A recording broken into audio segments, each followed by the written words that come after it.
Hey, what's up? What's going on out there? I'm going to check out this video where Jason Whitlock is talking about Steph Curry is giving some type of anti, quote unquote, anti-Christian Kamala Harris endorsement.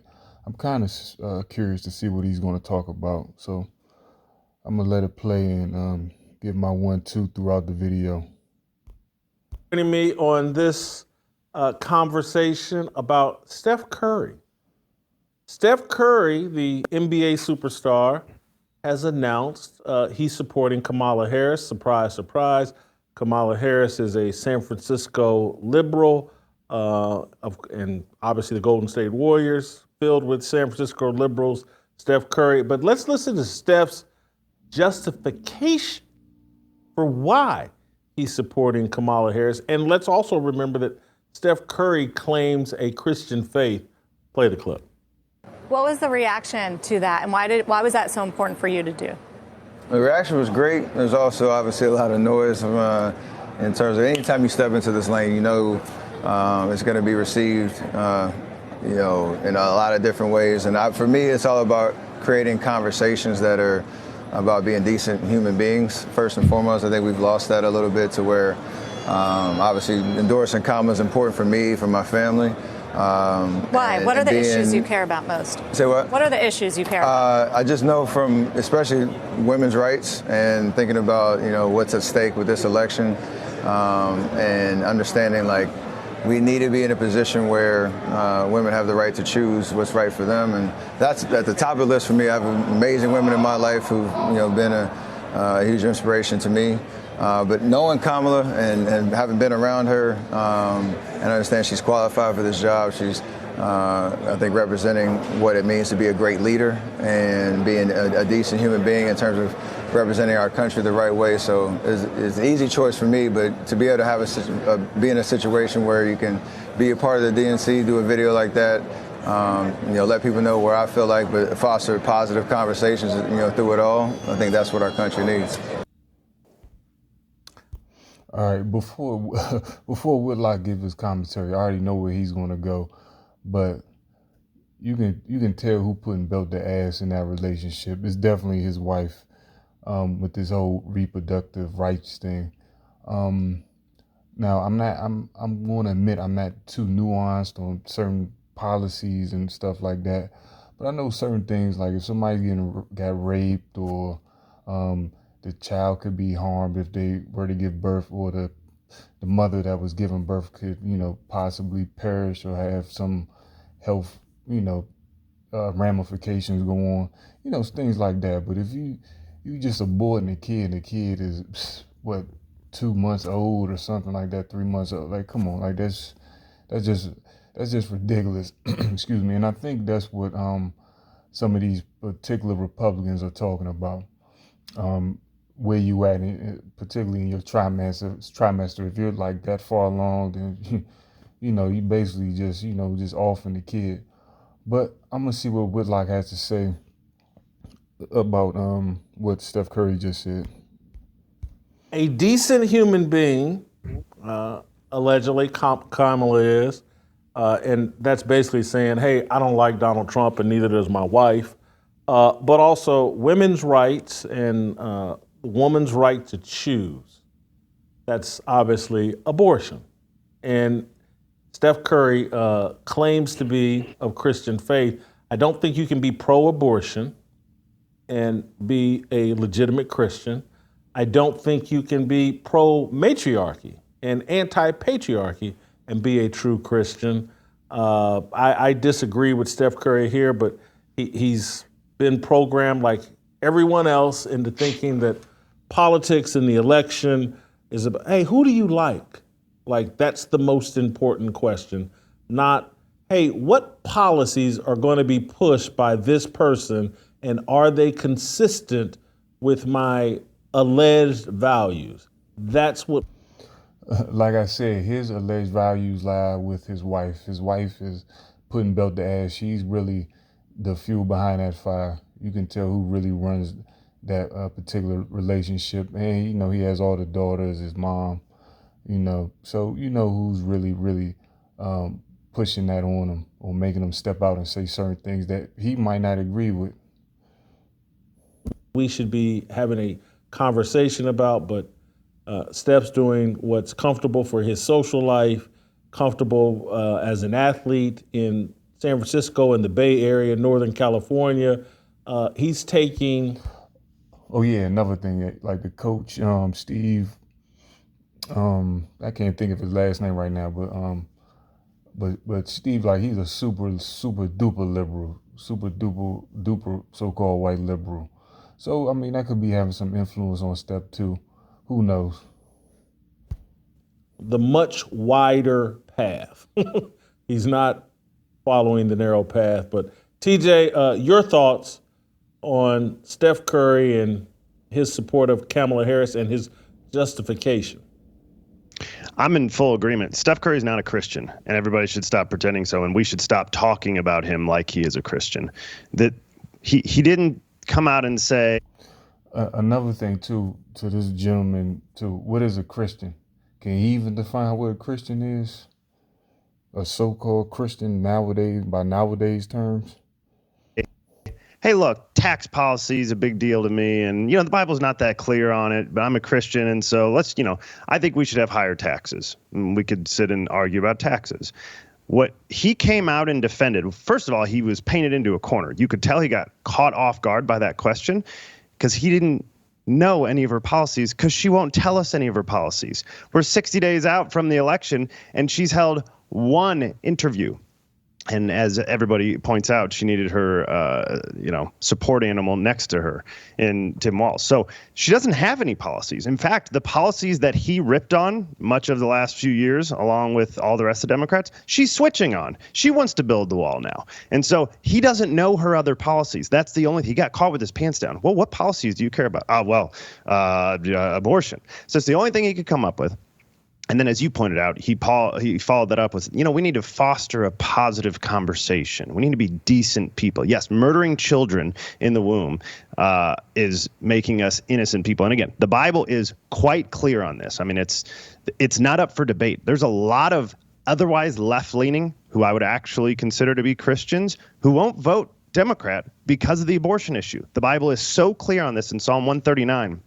Where it says, my frame was not hidden from you when I was made in the secret place, when I was woven together in the depths of the earth. Your eyes saw my unformed body. All the days ordained for me were written in your book before one of them came to be.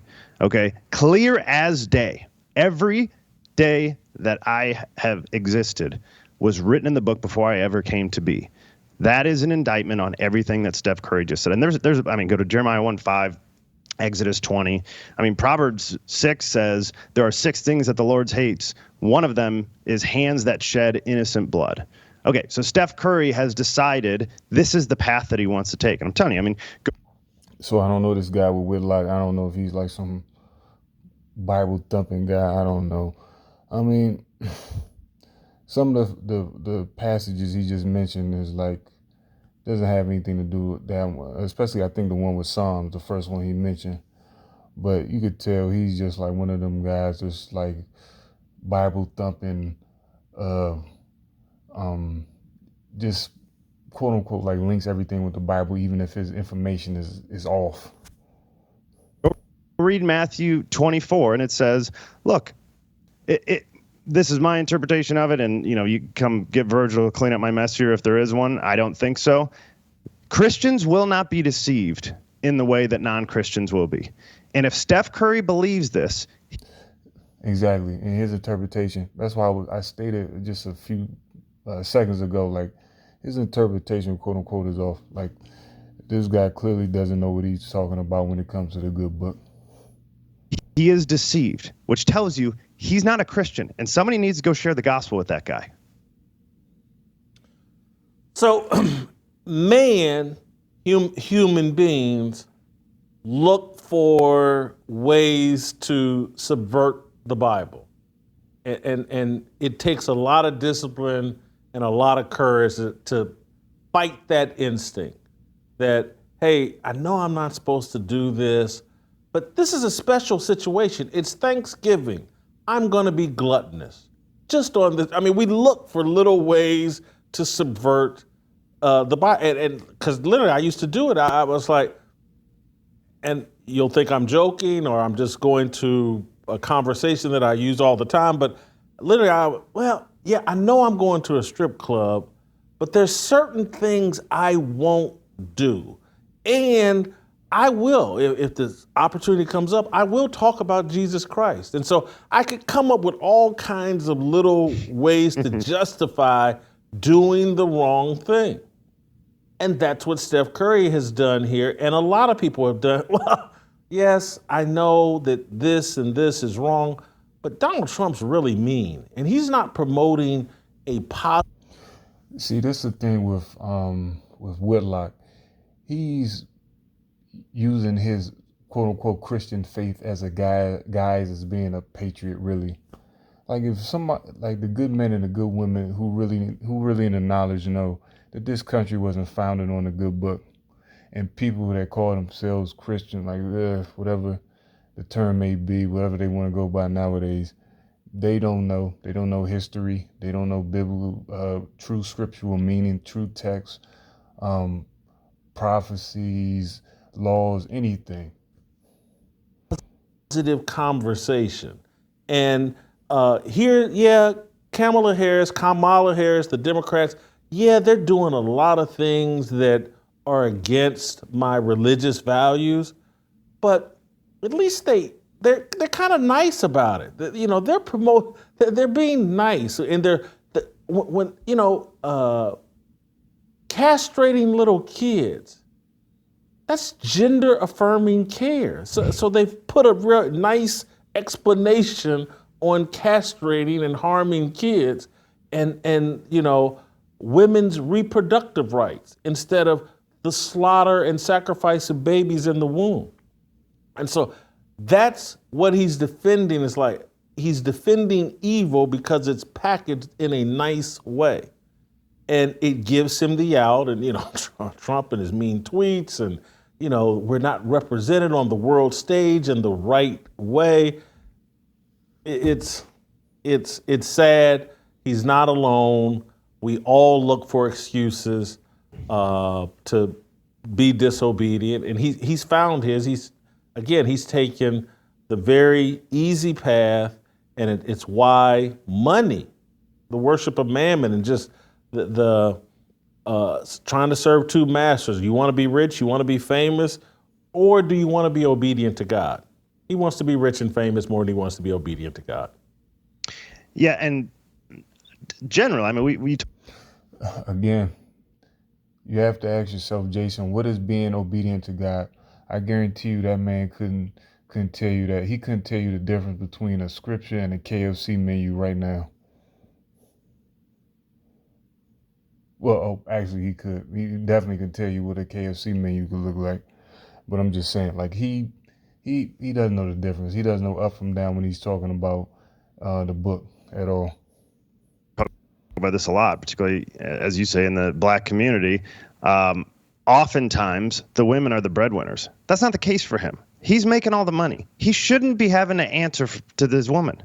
If it is actually his wife who's controlling this thought process, he's got no business taking the back seat here. He doesn't have any business biblically, certainly. But even if it came down to, hey, she can out-talk me and, she out-earns me, none of that stuff applies here. And so it's just an act of cowardice is really what it was. He wants to be liked. The other frustrating thing is, it tells you either how indoctrinated he is.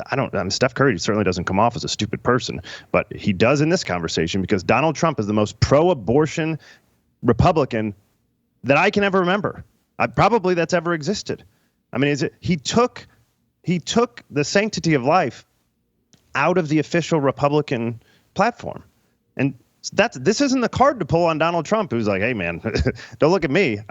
Do what you want to in each state. You want to kill him up to 9 months? Have at it. It's up to the states. That's all he keeps saying over and over and over again, which just tells you how silly all of this is for Steph Curry. Thank you, TJ. Great job as always.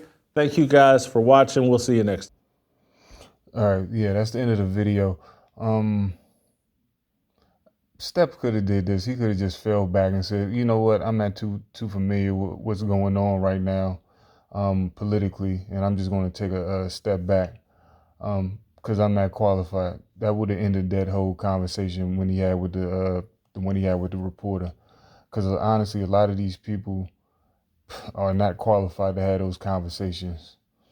But that's my 1-2 about it. Drop a comment. Let me know what you think about it.